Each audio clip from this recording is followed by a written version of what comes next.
రానున్న ఎన్నికలలో టీడీపీ జనసేన కలయిక సూపర్ హిట్ కాబోతుందని మాజీ మంత్రి గంటా శ్రీనివాసరావు అన్నారు. మునిగిపోతున్న నావ వైసీపీ పార్టీ అని, అందుకే అనేక మంది వైసీపీని వీడుతున్నారని తెలిపారు. ఎన్టీఆర్ వర్ధంతి సందర్భంగా విశాఖ బీచ్ రోడ్లోని ఆయన విగ్రహానికి పూలమాల వేసి నివాళులర్పించారు. పార్టీ స్థాపించిన అతి తక్కువ సమయంలో పార్టీని అధికారంలోకి తెచ్చిన వ్యక్తి ఎన్టీఆర్ అని కొనియాడారు. సమాజమే దేవాలయం, ప్రజలే దేవుళ్లు అని చెప్పిన వ్యక్తి ఎన్టీఆర్ అని గంటా శ్రీనివాసరావు తెలిపారు.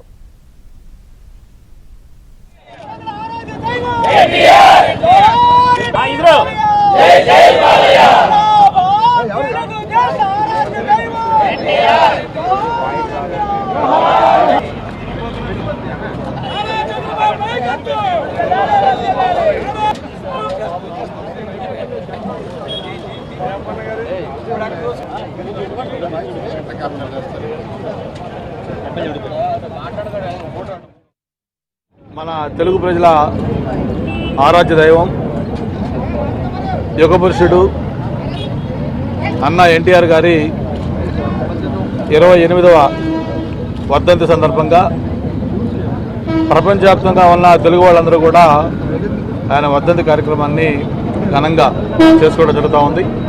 కానీ ఆయన తీసుకున్న పరిపాలనా సంస్కరణలు కానీ, ముఖ్యంగా పేదవాడి సంక్షేమం కానీ ఇప్పుడు కూడా ఎవరూ మర్చిపోలేని విధంగా చేసిన విషయాన్ని అందరూ గుర్తు చేసుకుంటూ ఉన్నారు. ఎన్టీఆర్ అనే ఒక 3 అక్షరాలు, అది ఒక ప్రభంజనం, అది ఒక వైబ్రేషన్. చాలామంది రాజకీయ నాయకులు వచ్చారు, చాలామంది రాజకీయ పార్టీలు పెట్టారు, చాలామంది కనుమరుగైపోయారు.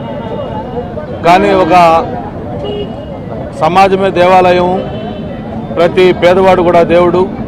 అటువంటి పేదవాడికి తినడానికి తిండి, ఉండడానికి ఇళ్ళు, కట్టుకోవడానికి బట్ట కల్పించాలి, అదే నా జయం అని చెప్పని ఆ రోజు తెలుగుదేశం పార్టీ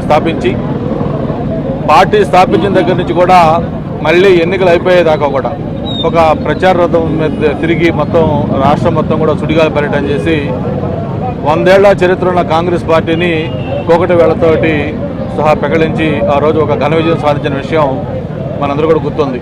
మరి గత 4 సంవత్సరాల 9 నెలలుగా ఈ రాష్ట్రంలో ఒక అరాచక విధ్వంసకర పాలన సాగుతూ ఉంది. దానికి చర్మగీతం పాడటం కోసం ప్రజలందరూ కూడా సిద్ధంగా ఉన్నారు. త్వరలో జరిగే ఎన్నికల్లోనే మన ఏదైతే తెలుగుదేశం జనసేన పార్టీ కాంబినేషన్ ఉందో అది సూపర్ డూపర్ హిట్ కాబోతా ఉంది. మనం చూస్తూ ఉన్నాం గత 4 రోజులుగా రాష్ట్రంలో జరుగుతున్న పరిణామాలు. ఎక్కడెక్కడ ఏ జిల్లాలో చూసినా కూడా వైఎస్ఆర్ పార్టీలో ఒక సంక్షోభం. అది ఎప్పుడెప్పుడు ఆ పార్టీ నుంచి బయటకు వెళ్ళి వేరే ఆల్టర్నేటివ్ చూసుకోవాలని ఎంపీలు, ఎమ్మెల్యేలు, ఎమ్మెల్సీలు మొత్తం కూడా చూస్తున్న విషయం మనం చూస్తూ ఉన్నాం. ఎందుకంటే నేను గతంలో చెప్పినట్టుగా వైఎస్ఆర్ పార్టీ అనేది ఈరోజు ఒక సింకింగ్ బోటు, ఒక మునిగిపోతున్న పడవ. అటువంటి మునిగిపోతున్న పడవలో ఎప్పుడెప్పుడు బయటకు వచ్చేద్దాం, మనం ఒక సేఫ్టీ ప్లేస్కి వెళ్దామని చెప్పని ఈరోజు ప్రజాప్రతినిధులు అందరూ కూడా ట్రై చేస్తూ ఉన్నారు. ఎన్టీఆర్ మరణం తర్వాత పార్టీకి పెద్ద దిక్కుగా చంద్రబాబు నిలిచారని మాజీ మంత్రి బండారు సత్యనారాయణమూర్తి అన్నారు. ఎన్టీఆర్ వర్ధంతి సందర్భంగా విశాఖ పెందుర్తిలో ఆయన చిత్రపటానికి పూలమాల వేసి ఘనంగా నివాళి అర్పించారు. ఎన్టీఆర్ ఆశయాలు, పథకాలు ఇప్పటికీ కొనసాగుతున్నాయని బండారు తెలిపారు.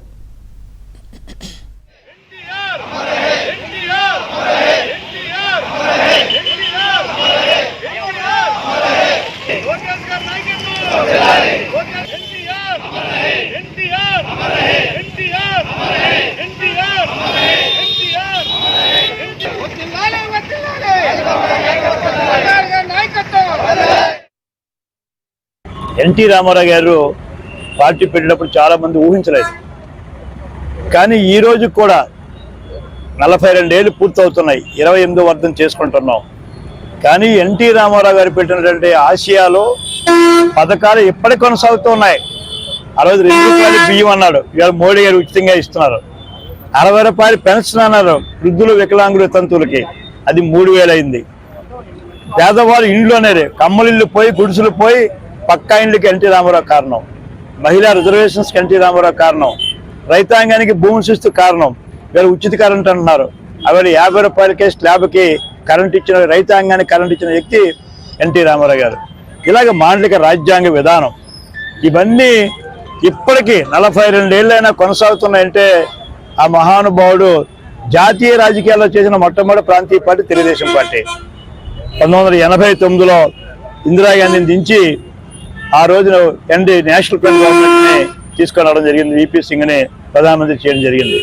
అలాంటి ఎన్టీ రామారావు గారు పుట్టిన పార్టీలో మీ అందరం పనిచేస్తూ మరి చంద్రబాబు గారి నాయకత్వంలో నిజంగా తెలుగుదేశం ఎన్టీ రామారావుతో అంతమైపోతాం అనుకున్నారు. కానీ చంద్రబాబు నాయుడు గారు టేకన్ ఓవర్ చేసుకొని దగ్గర 30 ఏళ్ళు ఆయన కూడా జాతీయ రాజకీయాలు చేస్తూ దగ్గర 15 ఏళ్ళు అధికారంలో ఉన్నాం అంటే అర్థం చేసుకోవాలా. రేపు మళ్ళా కూడా కానీ ఇప్పుడు సర్వే చేస్తున్నారు, ఎప్పటికీ ఎన్టీ రామారావు పేరు చెప్తున్నారు. మొన్న ఆల్ ఓవర్ ఇండియాలో సర్వే చేస్తే